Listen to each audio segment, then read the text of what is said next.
Yeah, you know what time it is. Valhalla Hour, let's go! Kick back, put on your headphones tight. Rob and Matt, bringing fire every night. From the land of 10,000 lakes, we rule the scene. With a crew so fresh, keeping it raw and clean. Minnesota Vikings, kings of the north. We wear our purple heart and let the battle roar forth. Breaking down the game, dissecting the plays. With passion so fierce, we'll set the night ablaze. So give us a follow, hit that like. Share it with your crew, you know we're about to strike. Valhalla, our podcast, living life bold, where legends are made and stories are told. This is a Huddle Sports Network broadcast. You can find us on Roku TV, Amazon Fire TV, Facebook, and of course YouTube. Get all your NFL news here first. And good afternoon, everyone. It is time.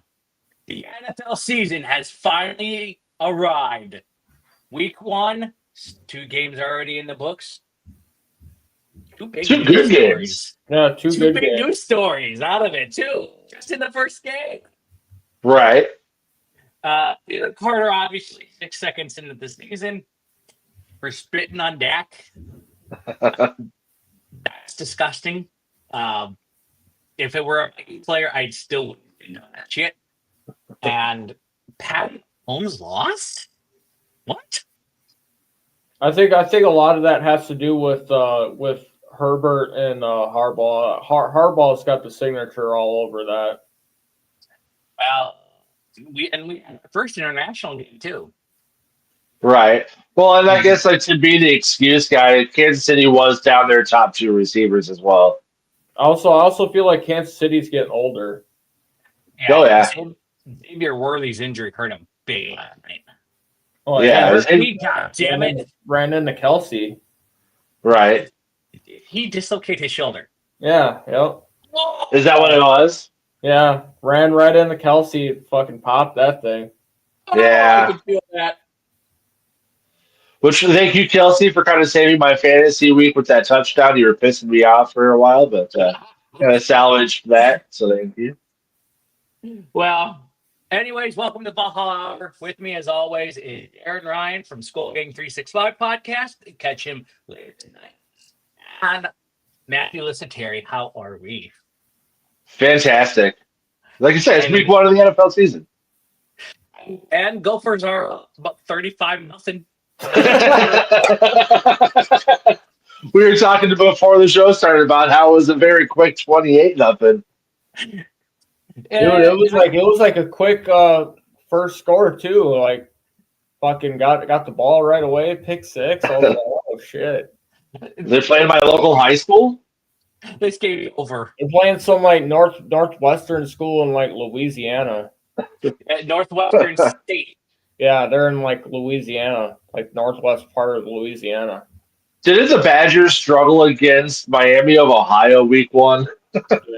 Oh my God! Now it's 42-9. Jeez. It's Do you think it's fair to say that we may see the first Gophers like 70 points on the board? So this is where sorry. Northwestern State Demons are getting shit beaten out of them. Well, that's like, I don't love college football, and people go on and on about how college football is better than pro football, and it's just like, there's too many of this. Like, later I get to watch Ohio State versus Grambling. Like, come on. Like, 90% of the games are just absolute blowouts, unless it's 2 top 10 teams. That's why I hate, like, when they make the schedules for college, it's like the first part of schedule, you got all these, like, cupcake fucking teams you're facing. Right. And all your, like, the hard games are, like, later in the year. Yeah, come get me with this playoffs. Yeah. Like, all your, like, rivalry games are on the bottom of the schedule. Right. Iowa State is beating Iowa 6-3. I feel like they need to jumble the schedule like in the NFL. That's what they should do with the schedule. Yeah. Yeah. Like I want to see the fucking Butt Badgers fucking week 1. fucking. Like there were some good games last week. Like obviously the Texas, Ohio State, and Bama, Florida State. Those were good games, but I hate playing like the fucking no name schools. It's like, nah, dude. I want to fucking right. face a team that's either ranked or could be ranked. Well, last year I went to the Gopher, I think it was New Mexico game, and yeah, we're up like 42-0 in the third quarter. It's like, well, I guess I'm gonna go home and beat traffic. Yeah. It was an interesting first week of college football. We had some major upsets. Bama getting beat by Florida State, Texas Whoop, whoop. losing. Woof. I liked Yeah. watching that Iowa State, Kansas State over in Dublin. Oh, that's that was cool. interesting. Yeah, that was cool. But this episode is the episode we've all been waiting for all season, and it is the season prediction episode. It is that time we get to celebrate. So I'm going to invite our guest, Mr. Darren from Skullgang 365. Let's hear your prediction. Whoop. There we go. Darren, you can go first Oh, the prediction for the game? for the season. Anyone, if you want to do your record, and it's going to be team MVP. So I obviously, I think that I don't see us having the 14 wins because like pretty much everybody in the division is somewhat up there, like comparable with each other this year because everybody's gotten better. So I think we get upwards. I'm counting either 10 or 11 wins, and my team MVP is going to be JJ McCarthy. I actually like that one. That's my team MVP. I think he bounces back from that injury and then he lights the NFL up. Okay. No, nothing wrong with that. Matthew. Yeah, so I feel like 10-7 is kind of the safe number that I've been sitting on all off season. Like Darren said, we're not winning 14 games. Like any team to repeat a 14-win season is nuts. That's a lot of wins. But all these people, like I get JJ McCarthy is the big unknown. But again, it's not like he's been a bad quarterback. The dude has like one career loss through high school and college. He won a national championship. People want to say like, well, that national championship, he didn't have very good stats. Well, guess what? He had 3 touchdowns against Bama in the Rose Bowl the week prior. So it's not like he is afraid of the lights. Everyone's speaking super highly of him. This defense was top 10 last year. We got better. The offense was top 10 last year. We got better. So I don't understand how people think we're going to have this 6 or 7 game regression and be some 8 or 9 win team. Obviously, if McCarthy sucks, that's possible. But we've seen recently with Hurts, with Daniels, with Bo Nix, with Jordan Love, like these first-year starters that come in, especially ones that had a year to learn the system, they don't have to suck right off the bat. And we're not some bottom feeder, top 5 pick team that these quarterbacks usually go to. We're a loaded roster with great coaching. Like 10-7 is super within the realm of possibility. We could be a 12-5 win team if McCarthy really does pop off. But yeah, I'm sticking with 10-7. As far as the team MVP, I'm going to take the low-hanging fruit and say Jefferson. He makes everybody around him better. All right, so I guess it's my time. Analyzing the schedule, knowing our first 3 games, we have Chicago, Atlanta, and Cincinnati before we go play 2 weeks overseas. Cincinnati might be a little bit of a challenge, but the last time we played Cincinnati was in Cincy years ago. I feel like it's been like a lifetime ago last time we played Cincinnati. I say we're gonna go 2-1 in that stretch. Internationally, we're very good. Pittsburgh, you're coming into that unknown with Rodgers. Cleveland, it's a giant clusterfuck. And then of course, we've got our bye week 6. And I was also doing some analyzing of our opponents this year. All the bye week for the NFC North are before week 10. Green Bay and Chicago has theirs week 5. So they're at a major disadvantage. Both of them. Ours is week 6, and the Lions is week 8. So knowing all that and knowing how banged each team is going to be, especially Green Bay, I'm going to give us, and I've said this for the past 2 months, we are going to be 11-6 this year. I really do think the team MVP, I think we might have a co-MVP this year. It's going to be between both JJs. Jefferson obviously shows up, makes everybody better, brings the whole locker room energy up. He leads on the field and off the field. McCarthy, what can you say about him? He's going to have a bounce back rookie year. I mean, yes, technically he's not a rookie, but in the sense he is a rookie. Week 7 to 10, we have 4 playoff teams from last year: the Eagles, Chargers, Lions, and Ravens. And that's gonna be the toughest part of our schedule. That's like a murderer's row right there. Right. Week 10. Maybe Carter can spit on McCarthy. Huh? Maybe Carter can spit on McCarthy. Oh God! Please, It'll help bit. Help us out a little bit. Green Bay traditionally doesn't really get started till really week 4, so they really have to, play. They're also going to be playing shorthanded because Micah Parsons is out. They ruled him out When? today. That's why all the reports I was seeing the last couple of days is that they were going to inject him with epidural before the game or something like that, and but that he was going to play. He was listed as questionable last I saw, but he was lined up towards playing. I haven't seen anything about him being out. That'd be wild. He was limited in participation yesterday, but there are reports that says he's out for tomorrow's game against Detroit. That's going to be equally hilarious, but also frustrating because if the Packers do lose, it's going to be, well, we didn't have Parsons. But at the same time, you're paying $47 million a year for a dude who's going to be out week 1 because he's got back issues. Yeah, and that's a huge thing. And then we play Chicago at home. Easy win. I really don't see anything about the Bears that we're going to sweep the Bears again this year. That's a given. I'm also going to go into my division. Green Bay, I think we're going to split with. I think they take theirs at home, and then we take ours here. And I think the Lions we're going to split with. So we're going to have a 4-2 divisional record this year. That sounds right.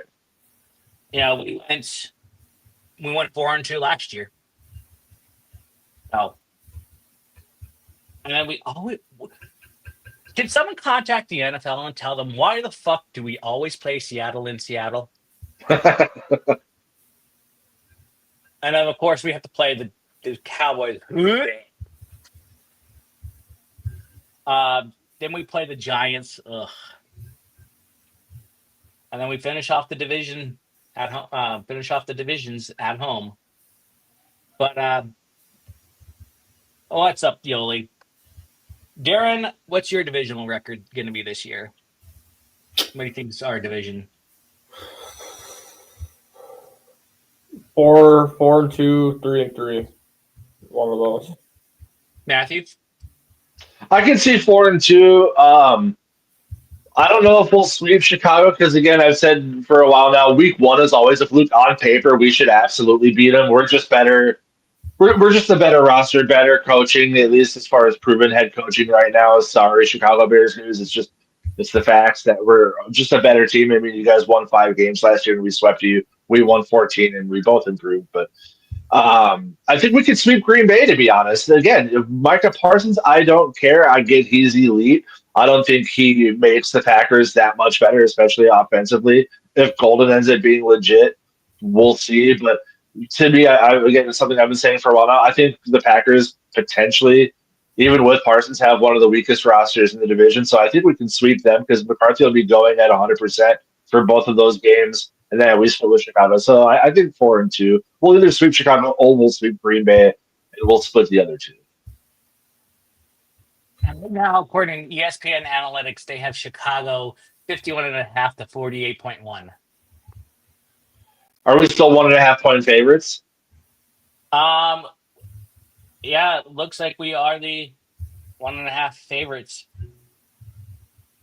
So, yeah, just again, on paper, I think people, maybe not nationally, because we are getting a lot of national love as far as an overall roster. People say, like, this is a contending roster, depending on QB play. I think the division rivals, just out of anti bias, are really underselling the amount of talent we have on this roster. With Jordan Mason being our RB2, when that dude was running as a clear cut RB1 last year, he might even take Aaron Jones as the RB1 at some point this season. The fact we brought Adam Thielen in, who again last year led the Panthers in yards and touchdowns after only playing 10 games, and he's going to be our third or fourth target. Our defense, I mean, our corners, Isaiah Rodgers, Eagles fans are begging him to come back, which he obviously can't because we signed him. But they saw just how weak their secondary was without Rodgers last week, or a couple games ago, I should say. So we're so deep at so many positions. Like again, if McCarthy is even a top half QB, this team is going to be so fucking good. The under for points is 43.5. Yeah, which Paul Allen was saying on the Friday Football Feast that Ben Johnson's average points per game against the Brian Flores defense is like 30.5 points a game. But he also had Jared Goff, Jameer Gibbs, Sammy Laporta, Amon-Ra St. Brown. It wasn't Caleb Williams, Roma Dunze, and Darren Swift or whatever. So I'm not super worried that Ben Johnson's Bears offense is going to put up 30 points, but I do feel like that over-under is a little low. Yeah. I honestly think a lot of people are going to be surprised at what the Vikings can do this year. And Manning Cast is back, so we get Manning Cast. Oh, hell yeah. So I'm excited. Hope everyone else is excited. Has there been any game that has surprised you this year? No, expected the Eagles to beat the Cowboys. I was surprised with how well the Cowboys' offense looked, especially with Williams as their lead back. Yeah. Yeah, especially when Dak went down for a little bit. Right. So, I mean, granted, yeah, the Eagles lost their best defensive player literally before the game started, but still, the Cowboys' offense looked really good. Yesterday went about as expected. Like, we all agree that the Chiefs' offense, especially right now with no Rashee Rice and no Xavier Worthy, it's Travis Kelce and Hollywood Brown, and that's not enough. So, I'm not surprised the Chargers beat them. Yeah, it just goes to show like the work that Herbert's putting in with Harbaugh now that Harbaugh's there. Right. Well, and when you have Quentin Johnston that can actually catch, that is a major help. So it's not just Lad McConkey. Keenan Allen had basically like a coming home party, 7 the touchdown. We just got to do the same thing with Thielen on Monday night. Just get him a cool 60 yards and a tutty. Yeah. Suppose it's not really coming home because, well, neither was that. It was in Brazil. So, do you guys see Travis Kelce catching shit for doing the Matador celebration in Brazil, saying, "Hey, bro, this isn't Spain"? Interesting. What's up? So this was about the Jalen Carter situation. If he is suspended, there is default language in this contract. If at any time during the contract, player is in default or has defaulted, the 2026 guarantee shall be immediately be null and void from the beginning, and it's in its entirety, regardless of whether or not the 2026 guarantee has otherwise been earned according to its terms at the time of the player's default. Damn, I don't see Philly screwing them like that because they're not going to want to lose him. But $6.3 million. jeez, Yeah, and there's. I think this is from SB. Yes, this is SB Nation. Jalen Carter shouldn't be suspended for spitting on Dak. yeah, that's also One more another. article. That's also another fantasy team name that's popular after that incident is spit on my Dak. Oh, So y'all feel free to use that one. well, thank God I don't have Dak. But last night's game was very interesting. I'm going to ask everyone's opinion. What do you guys think of the Brazil series? Matthew, we're going to start with you. It was a lot better than last year. They really made the point during the broadcast of how much attention they put into making sure the field wasn't a piece of shit. And international fans are, especially South American international fans, are way better than American fans. It's just way more passion. They showed all the different people wearing all the different jerseys. Both sides were getting booed. There was like, it sucks when you're the home team, quote unquote, like the Chargers were supposed to be, and you're getting booed when you're on offense. But as a fan watching it when it's not your team, it makes it entertaining. The conditions were a lot better. Outside of Kelsey trying to take out his own players, there was no real injuries. So yeah, it was quality football. What do you think of it? I'd actually like the international games. It just shows how much the NFL has grown, like internationally. Like seeing these games over in Europe, how passionate Europe is about the NFL. The games in South America and Mexico. I like it. I think one day soon here we're going to see a team in Canada. I think Toronto's going to be the team. You're right. They may move the Cardinals. Eh, I don't know about that one. Arizona's passionate. I lived there. I was in the shadows of that stadium. Kyler Murray Uh, can't handle Canada. no, he'd be too. Or they'll rebrand themselves as the Toronto Mounties. Um, it was interesting to see yet another divisional game. Actually, a divisional game, international. That's breaking all sorts of NFL convention right there. Right. Yeah, they broadcasted on YouTube. Bear down, Mike. Is that just sweat, or I mean, who does he have to help? An international series or divisional game, international, breaking all the convention. It helped. It was on YouTube. Yeah. Big time. Yeah. And it was a quality stream. It wasn't glitchy. Like it was a really clean stream. Well, because Google is built for that stuff. Yeah. And they had destroying anchoring the commentary. They also had Tom Grossi doing some coverage. They also had Joe Speed doing some coverage. So you have some really heavy hitting NFL and general content creators right there, getting the word out. So that really helped that game. Right. Yeah, Rich Eisen's getting a little bit dragged for his coverage, saying like, "Hey, we like your commentary, but not so much your play-by-play." He was a little stale. Having Rich Eisen back on ESPN a few weeks ago at Sports Center, I had a flashback right there. Yeah, that's what he's built for sure. And then we also have a first ever series in Madrid, Spain. That's going to be an interesting one. Yeah. That's and then our Ireland matchup with the Steelers. Yeah, Ireland's going to be interesting. The London ones were all accustomed to. Germany we're accustomed to because it alternates every year in Berlin.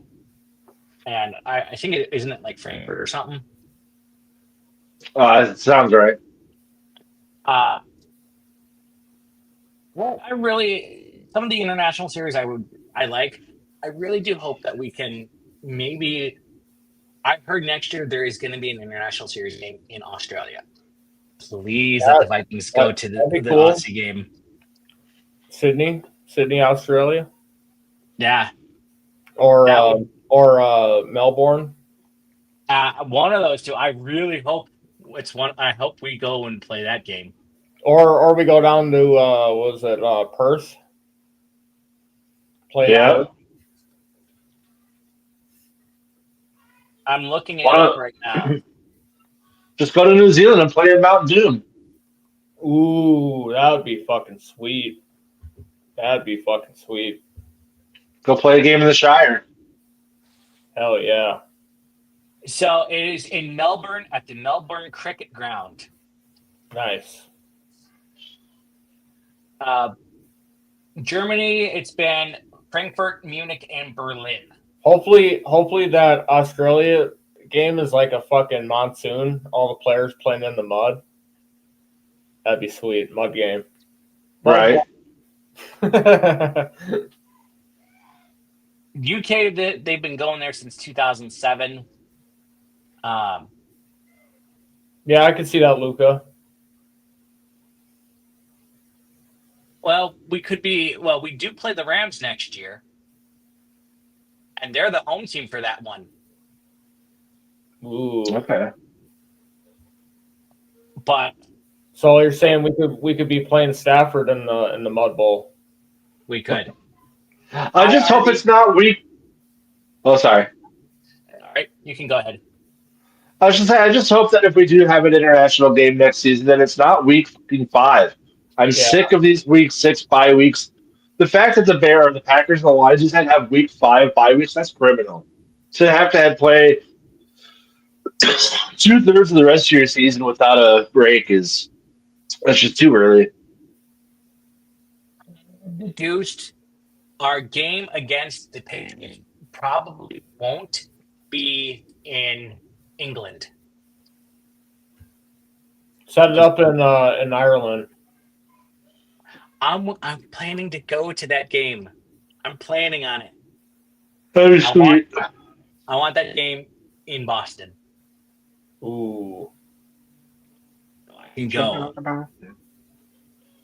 But yeah, the international series. Too It's much win interesting for me for the Vikings is that Ireland game and that Christmas game. Oh God. Too much wins for me. I gotta know soon if we're gonna be having a tailgate for the Christmas game or not. Probably. I hope not. But I mean, but yeah. So I think the team is gonna get moved. I think it's gonna be Jacksonville. I think they're gonna. Ooh. They just spent that money on. They just spent like $1 billion on a 20-year lease for a renovation. They're not going anywhere. Chad Con's got deep pockets. He could break it. Yeah, I could see Cleveland relocating again. Or here's what happens: the Cons get fucking kicked out of the United States. Yeah, Be the first international team. bring it as the church. Which church? Yeah,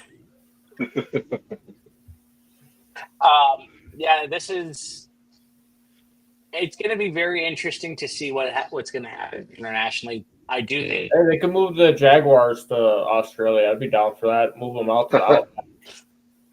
the travel headaches on that one would just be incredible. Yeah. I do think there's going to be an international team soon. Whether they're going to be like in Europe. Yeah, I do think that there's going to be a huge NFL expansion soon. And it's not going to be 4 teams. There's going to be 8 teams. It's going to be an 8-team expansion to get. That's going to be. Yeah, because I think what you'll see is they'll have their own divisions over there in Europe. Interesting. I could see that. That's going to make the quality of football so bad. It's going to ruin the league. Your like traditional like United States, like your traditional divisions, and then you're going to have like a two international divisions. Like you have your own international conference. That's what they're shooting at. Just have like the monarchy by the XFL, and then we can just import those 8 teams over to Europe and start them as NFL teams. Yeah, like you should just like import like the fucking Saints, the Jaguars. Oh, There's barely 32 quality quarterbacks. If we're gonna add 8 teams, I mean that goes to every position. Like every team is hurting for 5 starting quality O linemen, and if we're gonna add 8 teams with their rosters, it's gonna make the quality of the game so bad. I'm gonna be bold. Who do you guys see in the Super Bowl? Super Bowl 60. So, Matthew, let's go with you first. I like Jamie Erdahl's prediction on Good Morning Football a couple days ago. She said it's going to be a rematch of 30 years ago, Broncos Vikings, with the Vikings taking the dub. Obviously, that's the homer pick, and I don't think either of those teams even sniff the Super Bowl. I think it's going to be Ravens finally getting there, and either Washington or if Dak can play as well as he played. Granted, they lost. I get that, but if the defense can figure it out, like the Cowboys looked really good offensively. I don't think Philly gets back there. I don't think the Lions get there. Yeah, Washington's going to be my sleeper pick for the AFC. I'll say Ravens, Commanders. The I-95 Super Bowl, interesting.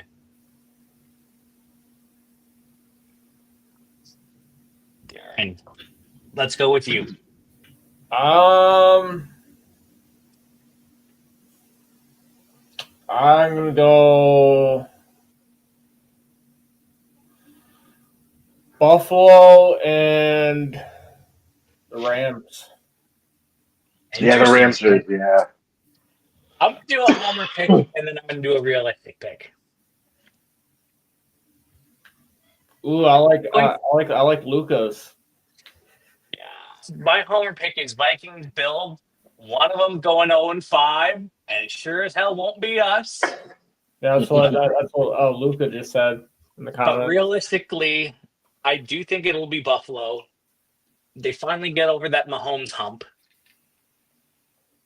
And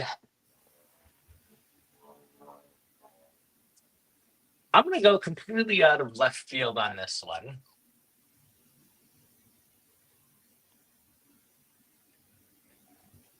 I think it'll be the Eagles.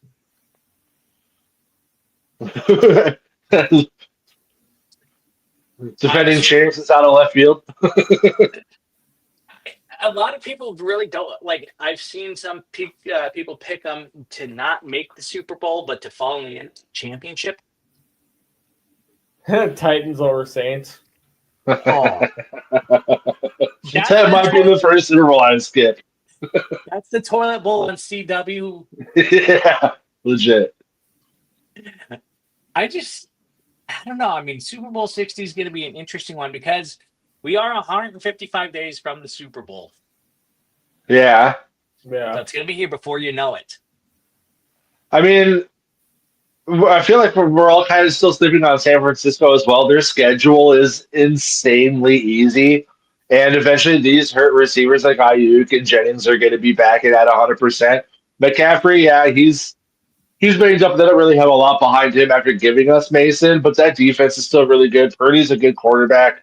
Like, they could sneak into the playoffs with having an easy schedule and just catch fire. So they're a possibility as well. But the NFC is kind of there's really no, like, Eagles fans can say Philly just because they are the defending champs. There's no clear-cut number one team coming out of the NFC.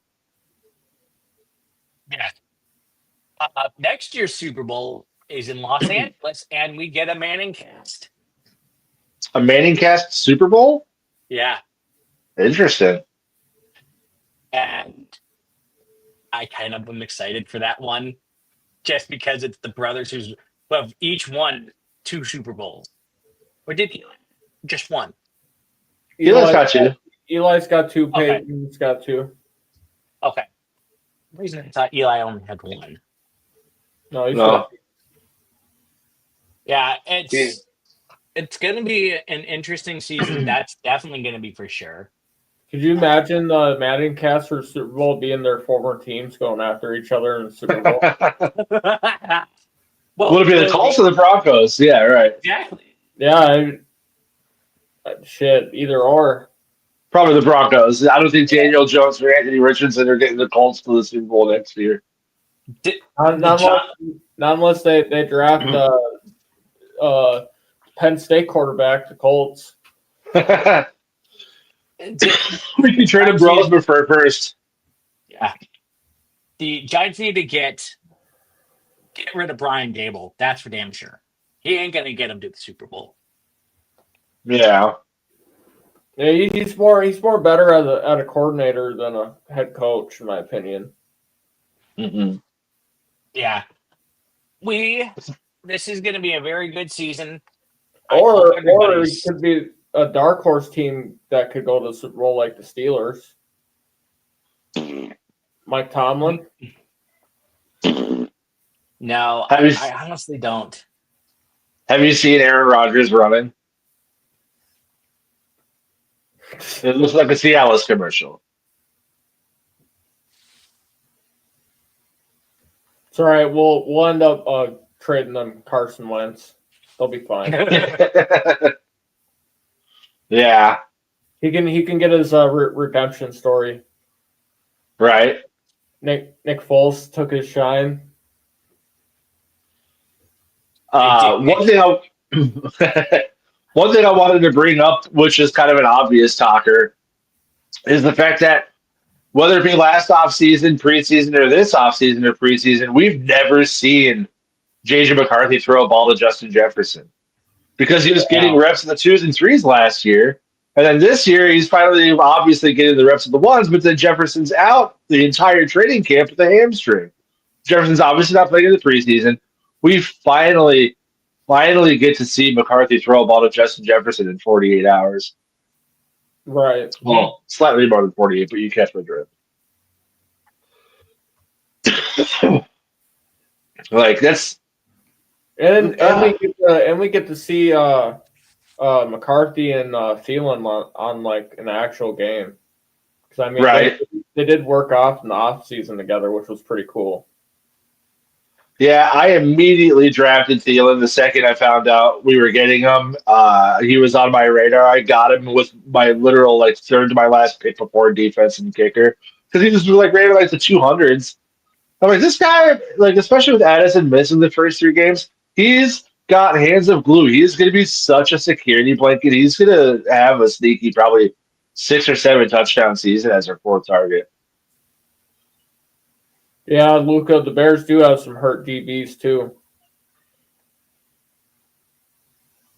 Yeah. Well, it's good. I feel about the Bears the same way I feel about the Packers. The defenses are good, but just Caleb Williams is super hot and cold. He's not a consistent quarterback. Their run game, I have like Swift was one of the worst starting running backs in the NFL. Like they're saying, Burden wasn't even lined up right in walkthroughs. He's not understanding the offense. But Dunze has looked improved. But you got DJ Moore who wanted out. You got a Dunze who you're hoping takes a 2nd-year leap. You got an inconsistent Caleb. Their offense does not scare me. And that's coming up. The W. Holy shit. Right? I want to plug Luca. He's a good friend of mine from the VWO. On and off the field, he's a wonderful guy.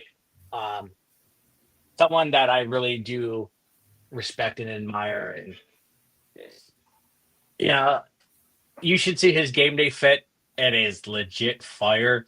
And I hope he brings it back because damn. But yeah, this year it's gonna be an interesting one. I mean, we got some good young receivers and a mentor. Even though I'm not happy about Thielen coming back because we need to get younger, not older. Thielen was at the Twins game I was at last weekend. And so was Kevin, KOC. He was at the Padres Twins. You should have got up to shake some hands. He was in a different level than I was. Gotcha. But he was secretly cheering for the Padres because he's from San Diego. Well, and it's the Twins. I was cheering for the Padres as well. Yeah, 7-run seventh. Yeah, just to combat again the kind of the age thing with the receivers, you were just saying you wanted us to get younger. Again, JJ's 26, Addison's 23, and Felton's 22. So, like, we have plenty of youth at receiver. Do you think Felton will get some time as wide receiver now that Addison's got 3 games? No, no, Interesting. he's going to be because again we have Jefferson, we have Field, we have Hawkinson. I think Oliver is still sneaky in the mix. We throw the ball to right, Jones. Damn right, Luca.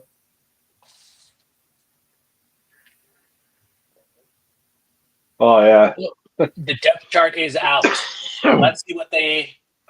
So our quarterback depth chart is, of course, J.G. McCarthy. Carson Wentz is second string, and Max Brosmer is third. Brosmer's getting all that NDSU knowledge.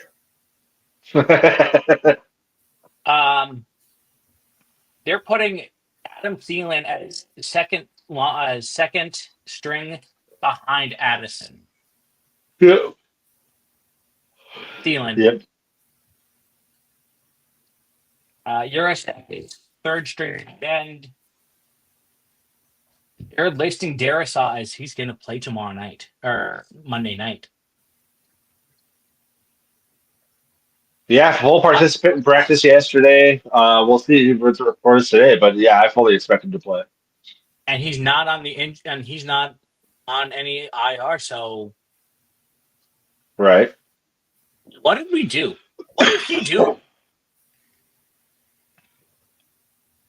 I don't know. Another fear of mine was Andrew Van Ginkel, because kind of like with Harrison Smith, he was kind of MIA for about 3 weeks. No one knew what was really going on with him.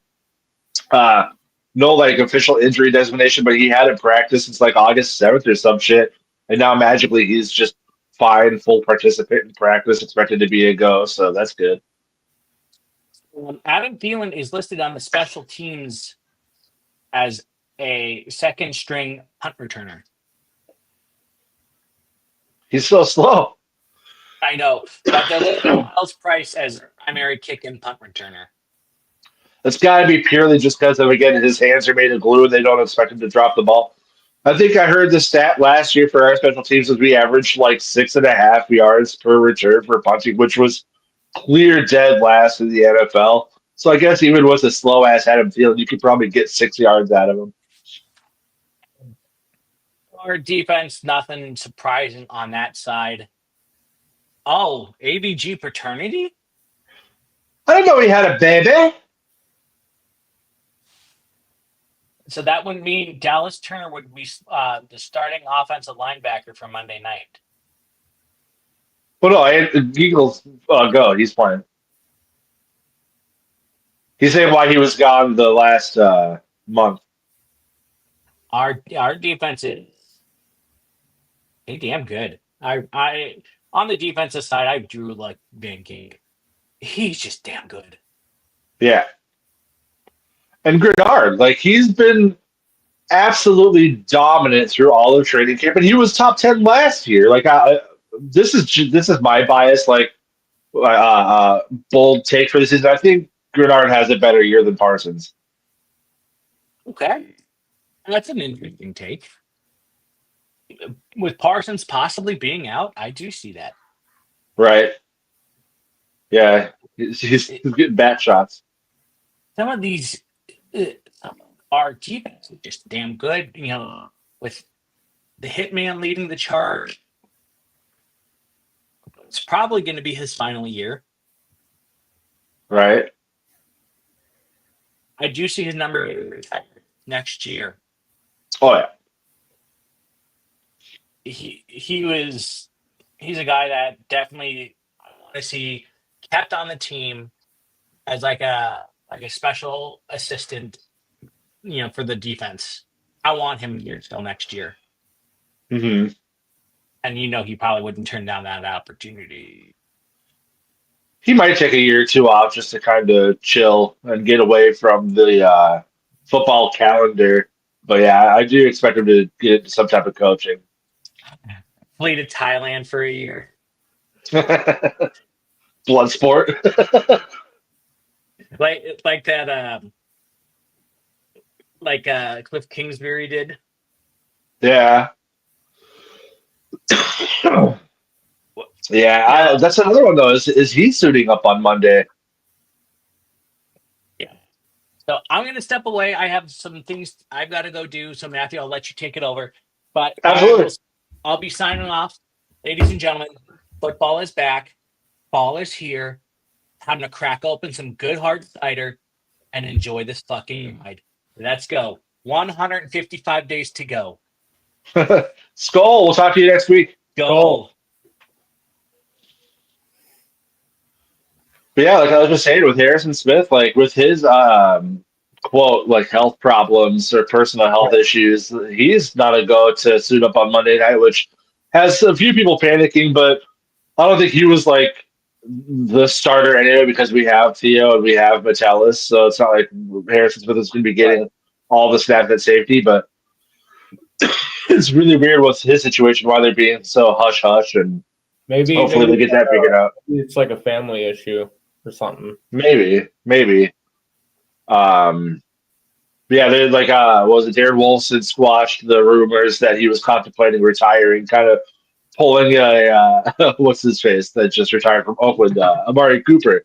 It's like, yeah, no, I want to play again. Actually, just kidding. Right before the season starts, He's not going to pull a Frank Ragnow on us. Who was it Vontez Burfict for the Colts that retired at halftime? Yeah. Yeah, so I don't think he's going to pull that, but yeah, it's just weird that he was looking really good in training camp, making some plays, and then kind of like with Van Ginkel, he just kind of stopped showing up to practice, and no one knows what the hell's going on. But at least we got Ginkel back. Yeah, we got Dallas Turner, who everyone's saying looks like a massive jump from last year. So let's just fucking stop guessing and finally start watching some Vikings football. Right. And yeah, I look for him to bounce back from last season. I think we're going to see a lot more improved Dallas Turner focus. Right. Yeah. And even like saying like a bounce back, like he didn't even have a bad year. When he was on the field, he made some splashy plays. He just didn't get a lot of snaps. And I go back to Daniil Hunter in his rookie year when he was behind Brian Robinson and Jared Allen. He only got 40% of snaps his rookie year. So he's 22. He looks good, but raw. Dude, I guarantee you in 2 years he's going to be one of the top 10 sack leaders like Gennard and Van Ginkel. Just got to have some patience with them. I know it's with it being a first round pick, people want immediacy, but you do got to count age into it. He's 2 years younger than most of the defensive ends or linebackers that were taken in that same class. So, right, we have the benefit of having two studs in front of him to kind of help him grow. That and I think with the NFL rankings things that came out, it's like Van Ginkel and Gennard just got robbed, in my opinion. Like where they're at, yeah, full criminal, dude. Yeah, yeah, especially with having Daniil Hunter like 20 spots ahead of Gennard when Gennard had a better season. It's like I get people have like name recognition bias, and you're gonna have those like household names. Like Gennard, as good as he is, he's not a household name like Daniil Hunter. So I get it that there's part of that, but come on, as players voting for these things, it shouldn't be about name recognition. It should be about who you're lining up against. And yeah, I feel like they both definitely were a little lower than they should have been. And then Jared Goff at was it 15, 16? Like, no. He had 36 touchdowns last year. He had a really good season, but damn, to say he's a top 15 player in the NFL, no. And then Jordan Addison not even being on the list, like how do you keep him off the list? Honestly, like I'm pretty sure Waddle was on the list, and I'm taking Addison over Waddle all day. So, yeah, it is what it is. I mean, we still have 5 players on the top 100, so Although, granted, one of them's gone. Sam Darnold's a Seahawk now, but he's obviously not going to continue that type of career in Seattle. um, yeah, I don't know. I'm anxious for the Packers Lions game tomorrow. I want to see what this Lions team looks like without Ben Johnson, without their defensive coordinator. Hutchinson's I healthy, want to see what they look like without their interior O line. right? Yeah, I don't think Gibbs will skip a beat. He's a super talented runner. I do think Montgomery finally falls off the face of the earth this year. I don't think he's going to be quite as knuckles this year. And I want Laporte is probably. and I want to see, and then I want to see Goff actually have some like pressure in his face coming up through that middle. Right. Which yeah, as soon as we're done with the stream, I'm gonna go look more into that Parsons potentially being out for tomorrow because that's the first I've heard of it. Like that's the Yeah. only reason I want him to play is just to see Rashawn Gary and Micah Parsons go apeshit over that beat up Lions O line.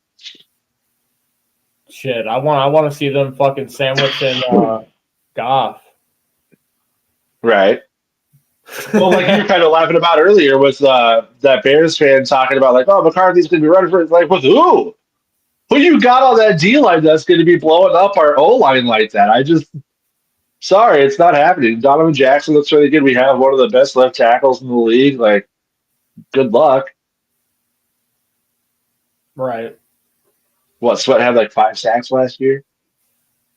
Yeah, it wasn't like his first season on the Bears. Like his shit just dropped. Right. Because I mean, he doesn't have anybody on that. It's like the Hutchinson situation. Doesn't have anybody on that other side. Right. Teams are just gonna show up and be like, all right, well, all we have to do is double, triple this guy. Which is hilarious because then on our end, we do have 2 of the top 10 sack leaders from last year. Grenard, I think, was like 5th in QB pressures. Yeah. And you have Caleb Williams, who has a nose for running into sacks. So, like, yeah, Caleb Williams, I think he'll have like 2 touchdowns, 2 picks, like 4 sacks for negative 50 yards. And we'll probably beat the Bears like 21-17. I think McCarthy will have 1 touchdown, probably a pick. I think Aaron Jones and Mason combined for a couple touchdowns apiece. Yeah, I think it's going to be 28-21 Vikings.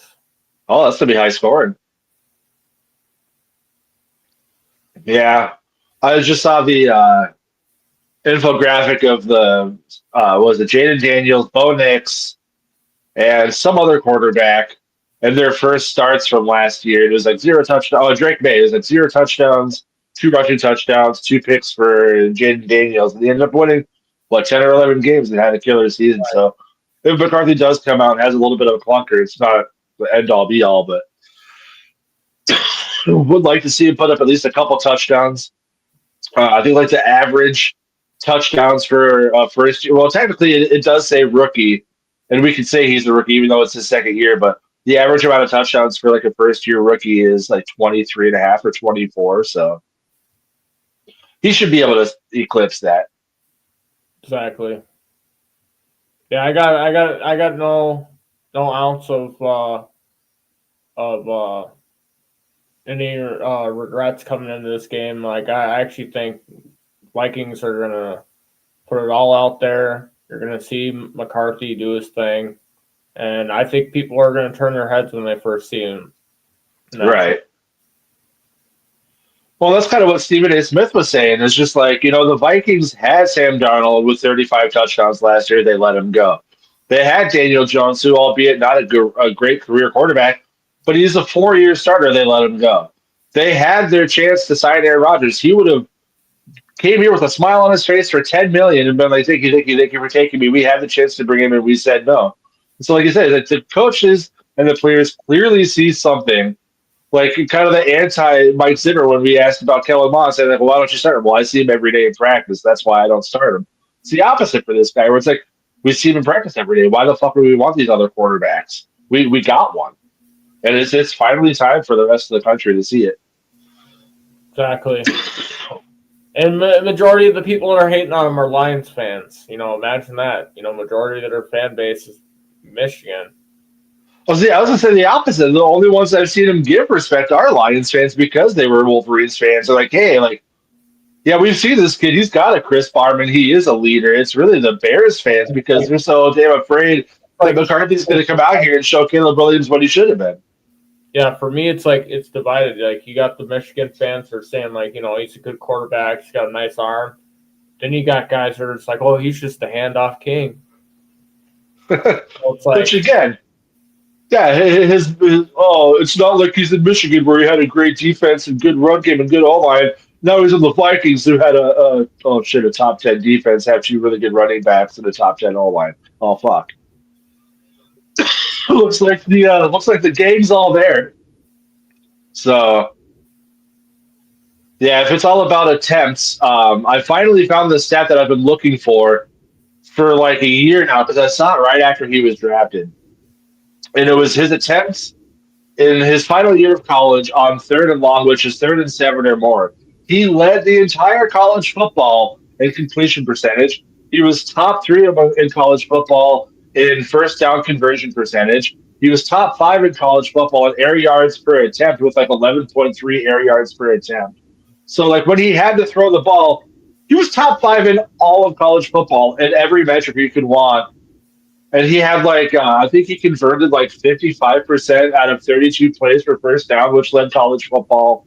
So again, outside of, he didn't throw a lot. There's nothing you can say about his actual game that is like, you gotta watch out for this. This is a huge glaring weakness. exactly. And he's not afraid to take off with the ball either. Right. Which I like. So he's not going to be fucking standing in the pocket, fucking deer in the headlights, and like, oh no, fetal position automatically. No. As soon as that pocket starts breaking down, he's fucking out of there. Gone. Yeah. As much as I loved Kirk, that was always so fucking maddening to watch. As the second the O-line breaks, it just it literally talks. Yep. Just like, okay, well, here it comes. Here comes the hit. He's just like about to get his ass beat. Right. Or it was with Sam Bradford. So I'm like, when he came out of college, like with the Rams, and he saw him in Minnesota, like just look uncomfortable in the pocket when that pressure comes. And it didn't help that Bradford made out of glass.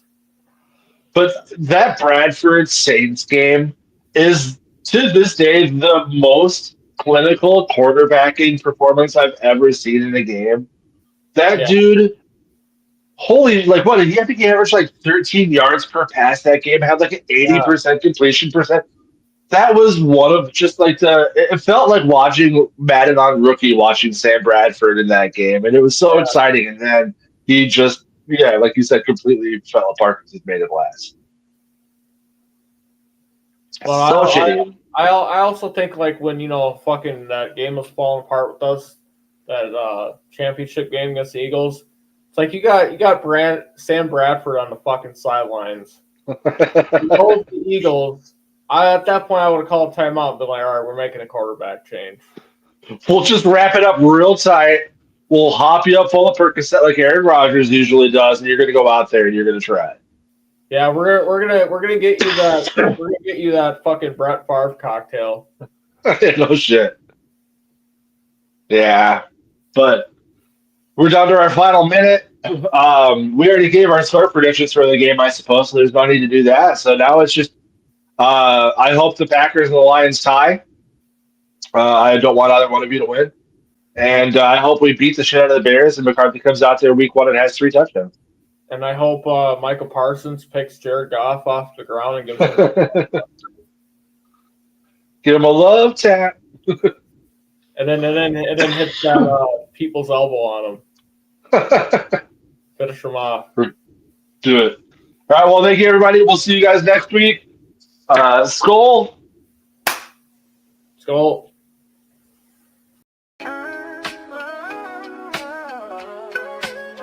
Yeah, yo, it's game time, ain't no messing around. Huddle Sports Network, the best in town. From NFL rumors to the latest trends, we got all your sports, just tune in, my friends. Catch us on Roku, Fire Stick, take your pick. Facebook, YouTube, where the action's slick. Daily shows that drop like a bomb. From 10 to 11, it's Ken and Ken, stay calm. Huddle up, catch the vibe, feel the rush. Get your news, get your fills in the clutch. Over 27 podcasts, we breaking it down. Join the team, Huddle Sports, wear the crown. Live every weekday, it's how we roll. Lions Talk with Jeremy B, we taking a stroll. From 11 to 12, don't miss a beat. We break down the game, make the info sweet. The Daily Huddle Podcast, noon to 1. CST Zone, we're just having fun. Toss your doubts, we bring the